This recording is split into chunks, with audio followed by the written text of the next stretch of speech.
RTL, Manuel Chawanao. Au cœur de l'actualité du JT, en roulant avec Continental Auto. Information toute fraîche dans le JT avec Formula. Formula Sparkling White. Salamatrano manaraka ny logité miaraka amin'ny ronono kaopao.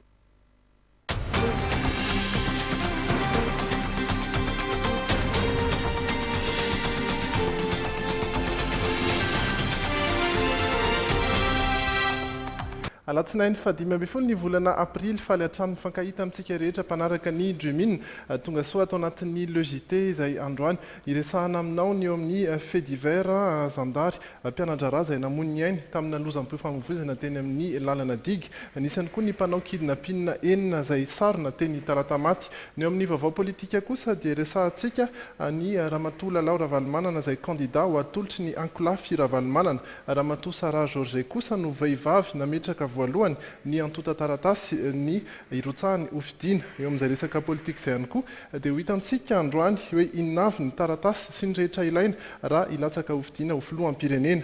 Iresaka ny vaovao sosialy ihany koa isika miaraka amin'ny Rindra Tahiry andrasana amin'ity herinandro ity faran'ity herinandro ity ny fivoahan'ny karaman'ny mpampianatra FRAM hoy ny ministera tsy manaiky ny asan'ny zotra vaovao mahitsy andranomena kosa ny UCTU sy ny tompon'andraikitry ny fivezivezena eto Andrenivohitra ary ny vaovao avy any ivelany dia i Nicolas Maduro no lany ho filohan'ny Venezuela vaovao iresaka toy ny mazatra ny insolite vaovao hafakely isika sy ny vaovao ny fanatanjahantena fandeha ary atomboka avy hatrany amin'ny vaovao politika.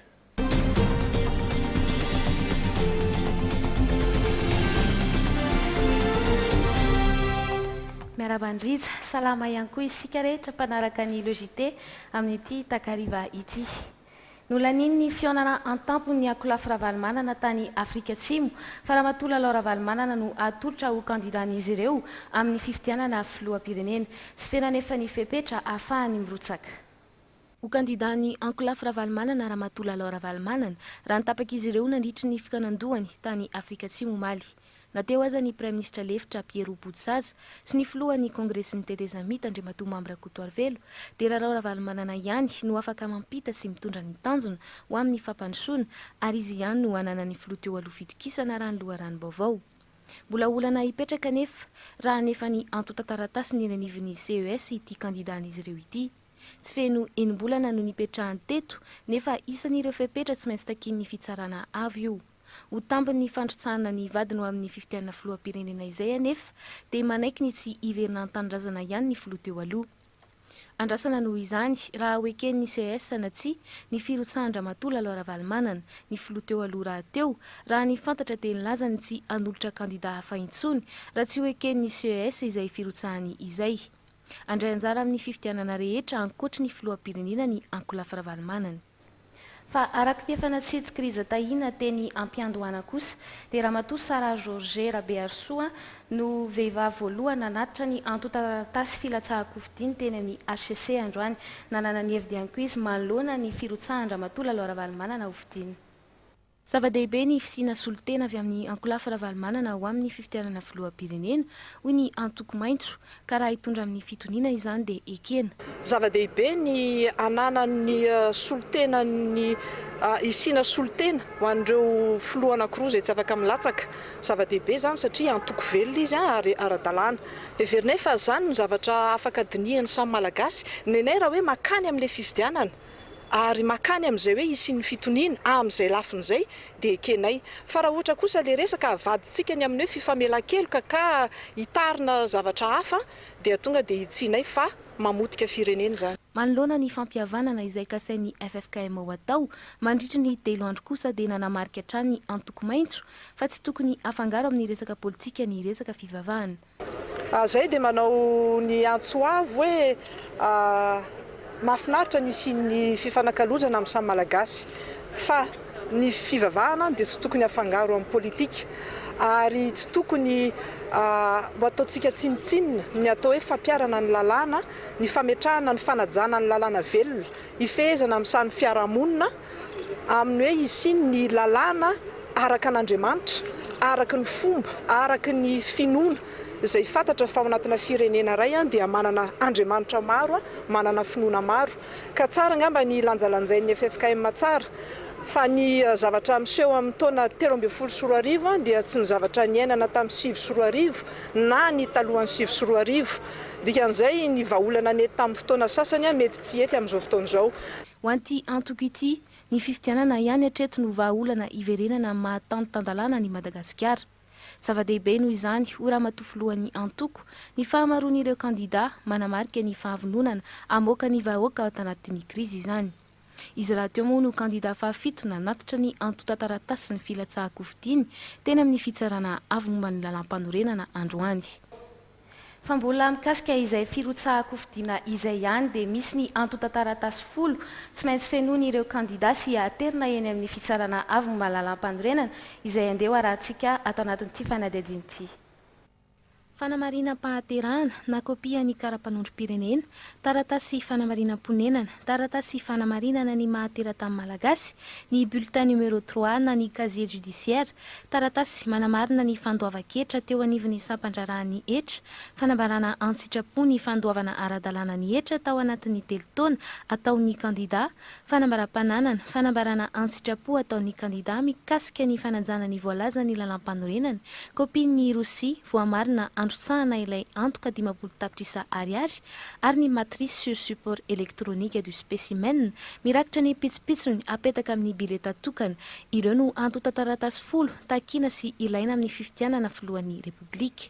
Atao dika telo mitovy avokoa ireo rehetra ireo ka ny iray omena ny CES, ny iray omena ny Senit ary ny farany dia ho an'ny ministerany atitany. Ireo kandida rehetra efa nanatitra izany filatsahako fidina izany aloha hatreto araka ny voalaza dia samy nahafeny ireo fepetra ireo. Fa mbola misy fiantraikany hatramin'izao ny safidianany antoko tanora malagasy vonona ny kandidany. Maro ireo tsy makasitraka izany ary nisy mihitsy aza ny fivoriana etseroa anolorana anarana kandida hafa. Solotenana fikambanana antoko politika ary vonona politika ampoliny amin'ireo 50 mahery misy eo anivon'ny fivondrona ampitolona taona 7 no ny famory sy ny fanakalo hevitra tena BC Blues namotana ny alahady tolakandro lasa teo. Isan'izany ireo fikambanana ny arambona ny 7 febroary AV7, ny komity miaro ny demokrasia KMT, ny fikambanana malagasy demokraty avy atsy La Réunion AMDR ary ireo tanora mpanohana ny Andrajoelina avy any Frantsa. Fivoriam-be nandiniana ny toetra raha-pirenena misy ankehitriny zay tao natsapan'izy ireo fa mivoana amin'ny zava-misy tamin'ny taona 7 tena choqué zay na eno an'ilay hoe olona natolotry ny tanora gasy vonona iny zany hoe olona tsy nandray anjara mihitsy tamin'le tolona tamin'ireny mihitsy le olona zany. Reny ny zava-misy dia amin'ny politika dia tsy afaka ho an'ny vahoaka madinika dia miaina amin'ny zavatra izay misy eo foana zany matetika. Hoe izay mihitsy moa zany miaina amin'izay mpitondra eo. Tsy manana fankalana n'iny olona iny mihitsy zay satria olona tsy fantatray izy zany fa ny zavatra arovanay mafy kosa nefa dia le tolom-bahoaka izay nitaky an'le hoe fiovana tanteraka ary nandatsahana rahan'olona maro moa le izy zany. No mafisin'izy ireo fa tokony olona niarany tolona sy tena mikanjany 13 Mey noho ny solotena ny filohan'ny Rajoelina raha tsy afaka nilatsaka ihany ity farany amin'ny fifidianana filompirena ho avy izao. Anarana maromaro no tononon'izy ireo ary manana ny tena ny andrana mifony hatrany ireto mpikambana ireto. Mba fanapahakevitra tapakay teo zany dia ny général Rassoul Soudola, izy no olona hitanay miincarné an'le lutte populaire afaka hiaro le fiovana. Raha ny hevitra manokana aloha dia tiako raha général Dolain no mirotsaka satria hita mihitsy ny zavatra taony zany fa tena mangarahara. Tsisy zavatra miafina mihitsy. Etsy ankilany nefa dia miezaka mampitambatra ireo mpiara-mitolona sy ireo mpiray antoko mba hanohana ny kandida avy aminy ireo mpitarika ny antoko TGV. Mbola hijanona eo amin'izay lafin'ny politika izay ihany isika. Niarany kandò indray ireo komity mpanara-maso ny tondrosotra sy ireo filohana androm-panjakana samihafa androany teny amin'ny CCI Ivato ho amin'ny fampiarana ny 20 sy ny 20 ny tondrosotra. Niverina ny kandò eo anatrehan'ny fanatanterahana ny 20 sy ny 20 ny tondrosotra androany ireo filohana androm-panjakana samihafa toy ny CST, ny FFM sy ireo mpanao politika nanosiny io tondrosotra io niaraka tamin'ny komity mpanara-maso ny fampiarana izany. ekena fa mbola maro no tsy tanteraka fa manome toko kosa ny androm-panjakana toy ny FFM marany voalazany filohan'ny CSC fa andinika ny raharaha maromaro toy ny eo amin'ny lafiny fampitsorakelika ho an'ireo miaramila ohatra. Ny resaka teo moa zany amin'ny zavatra sasany izay arahan'ny CSC maso dia misy tena anjara ny FFM ary dia ny président ny FFM moa zany dia efa mivory ato mahafilohan'ny androm-panjakana azy ary dia nilaza izy fa vonina andrainy andraikiny amin'izany fa ny CSC dia tsy manao ny andraikitry ny FFM fa milaza amin'ny hoe zao andraikitrareo FFM dia manao izy ohatra hoe misy an'ireo maramila mbola migadra efa voatsara dia ny FFM raha mahazo fangatahana avy amin'izy ireo amin'izy ity dia hijery an'izay zay zany fizarana asa amin'le fanatanterahana ny tondrozotra. Efa nisy ireo dinika ny CSS natao ary nahitam-bokany tokoa izany saingy ny fampiarana ireo andininy roa ireo hatrany no mbola mampifanolany. Everina fa ahitana marimaritra iraisana momba izany ity fivoriana ity ho hiatrany ny filohan'ny CSC mba hirosona amin'ny dingana manaraka dia ny fifidianana. Sy tazana tamin'izany kosa ny Ankolafy Ravalomanana noho ny tsy mahaeto azy ireo eto an-toerana. Ny Ankolafy Safy Albera ihany koa dia tsy mbola nandray anjara tamin'ireo dinika rehetra efa natao. Fa eo amin'izay fanarahana ny tondrozotra izay indrindra dia tonga eto Andriamatoa Joakim Sisano anao tombana mikasika izany ary koa hijery ny fizotry ny fanomanana ny fifidianana mba anaovany tatitra amin'ny mahahiraky ny SADC azy.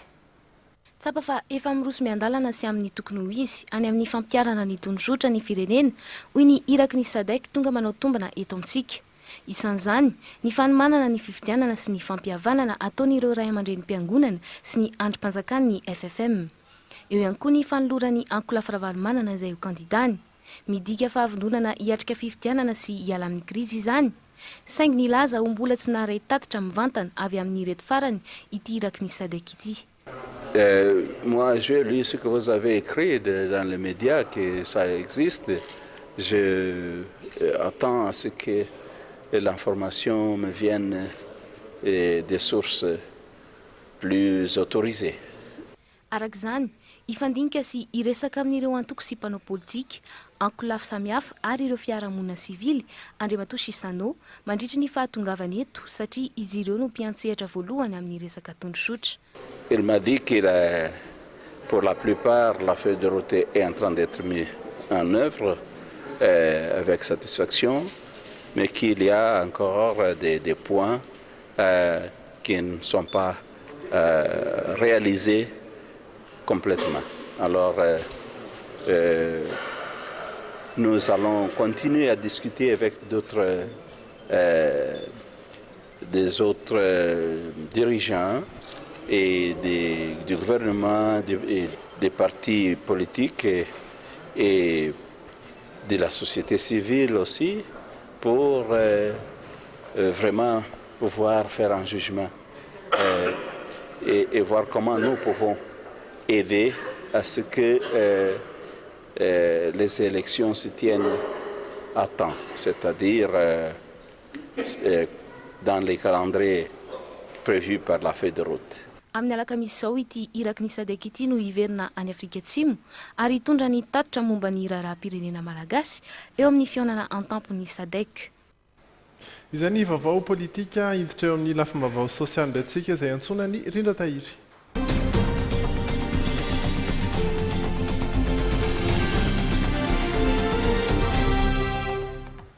Miarabanareo rehetra amin'ity alatsinainy ity indray tsy eken'ny UCTU sy ny avy ao amin'ny fivezivezena andrenivohitra ny fanitaranjotra izay ataon'ny zotra 720 am'zato izay nambaran'izy ireo tamin'ny sabotsy lasa teo moa ny fisokafan'ny laza ny filohan'ny UCTU fa tsy ara-dalàna velively ity fisokafan'ny zotra ity fisokafan'ilay zotra vaovao dia ny 720 am'zato C sy ny 720 am'zato B fanazavana misimisy kokoa ary ao anatiny ity sary ity.